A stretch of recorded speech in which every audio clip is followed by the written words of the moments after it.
topic today. And again, as we stated, we are talking about rejection.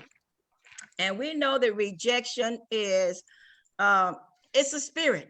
Okay, rejection is a spirit, and it just it's when a group of people, person or a group of people exclude an individual or refuses to acknowledge them. Okay, it's a rejection is a spirit that makes you feel alone, that makes you feel abandoned, that makes you feel not part of. It makes you feel like nobody wants to be with you. And what I've learned in my experience is that once you encounter rejection, it's like you always look for rejection. You always seem to look for rejection. Okay, and rejection can be detrimental, it can be debilitating, it can be and sometimes tragic, because a lot of times rejection, when people have rejected you, it makes you feel suicidal, like you just don't want to live anymore. I've realized in doing a research for this forum that I basically had been rejected from the womb. My mother had an incident, where, and God rest her soul, and I'm not by any means trying to disgrace my mother, but I just want to share something with you. And I think if she was here today, she would want me to share this with you. Okay.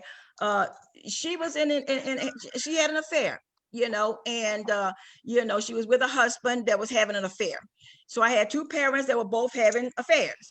And so the pregnancy, which was myself, my mother ended up getting pregnant. Well, she didn't know whose baby what belonged to, and my father didn't believe that the baby was his. So there I was in the womb, feeling rejected, probably by the mother. I guess this is how that happened. And my father didn't know who I was and whether I was his child or not. So he basically was rejecting me as well, and so that was kind of a bad situation within itself. But what happened was my mother was sent out of town at gunpoint because of this disgrace that she had brought to the family.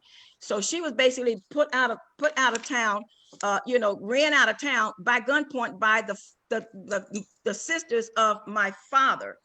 And so it was a bad situation, So, but she was told that she could not take her other 7 children who were left there with those sisters and my father. I found out he really was my father. My mother's husband was my father after all of this. But just kind of trying to share it with you. The children. So what happened was there's another layer of rejection now. Okay, first of all, rejection in the womb. Now I'm rejected by the children, as we grew up, because now my mother was ran out of town and was told to take that bastard child, who was myself, along with you. Okay, now you have 7 children that are there in the city without their mother. So as I would go back to visit through the summers, I was always rejected by them. And I didn't understand what it was at that time. And it took me a while to realize that they didn't, I guess I was 40 or 50 before I found out this story about my mother and what had happened. So they never liked me. And I never could figure out why my brothers and sisters didn't like me, why they would be so mean to me, why they just tormented me, why they just humiliated me all the time. My sister, there was 1 sister and 6 boys, but I guess they were looking at the fact, and I guess I can understand it better now. I was with mother in another city, so to them, I was to blame for taking their mother away from them. So they rejected me the whole time. I mean, they gave it to me. They tormented me. They would, but they just couldn't tolerate me, because every time they looked at me, I suppose they felt like, hey, you're the one that took mother. You're the one that took mother, so we don't like you. We don't care for you. And, you'll never be really a part of us. And they made me feel that way. So that was a second layer of rejection. Then when I was raped at age 8 years old, I think that what happened at that time, that layer of rejection ended up being self-rejection, because I felt like, why was it me? And what did I do to bring this on myself? Not understanding as a child that there was nothing that I had done to bring it on myself. Okay. And so that was another experience. And I really truly believe that because of that rejection, because I was so like a magnet for rejection, in churches, rejection, in school, rejection, and what happens a lot of times when rejection is, when you're struggling with rejection, what happens many times, I know it happened with me, you almost look for rejection.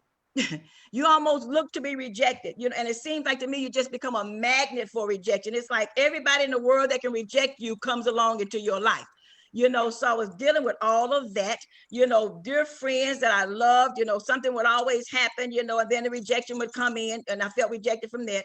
The funny thing about rejection, well, it's not funny, but the odd thing about it is that, you everything that's done in your life that's negative appears to you to be negative. I mean, to be rejection. If you're denied for a job, you feel like you were rejected.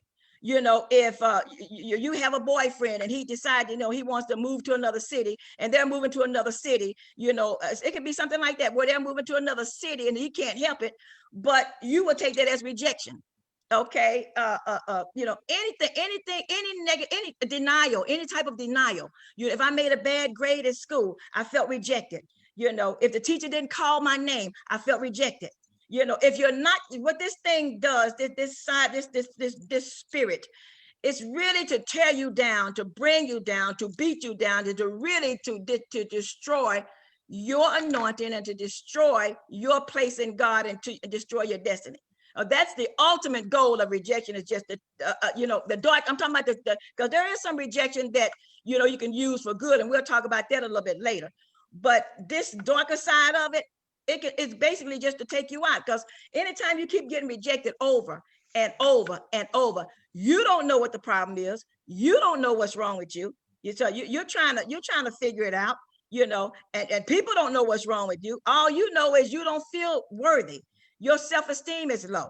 You're never good enough. Nobody really loves you, and who really cares? So, that was my experience with rejection, but it's a spirit. And it comes to tear down, to detriment your life and your way of life, and if you don't get delivered from that thing, I'm telling you, it can destroy you, utterly destroy you, So we're going to look at some other, we're going to look at some roots of rejection.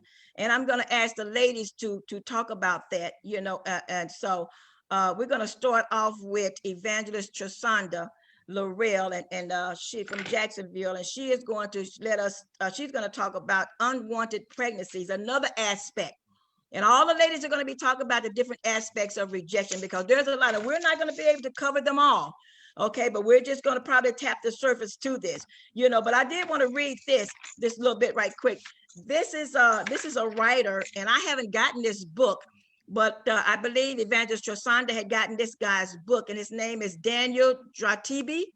And he said something, I think it's just a little excerpt from what he said. It's either that or a statement that he made. And he said, you can be rejected by grandparents, by parents, by siblings, by leaders, by pastors, workmates, classmates, friends, those who slept with you, and you whom you thought were going to marry you, your current boyfriend or your girlfriend. But it says you must overcome the rejection and turn your greatest dreams into reality. And I saw that and I thought that was so awesome, because it's true. Rejection can come from many, even spouses. Even your husband can reject you, or your wife can reject you. Your children can reject you. So it can come from many directions. But my situation, I think it started from birth, and probably many of you all may be able to identify with that. So I'm going to ask Evangelist Sandra if she would talk a little bit about the unwanted pregnancies and the effect that, of rejection that may have on some people. All right, Evangelist, go ahead.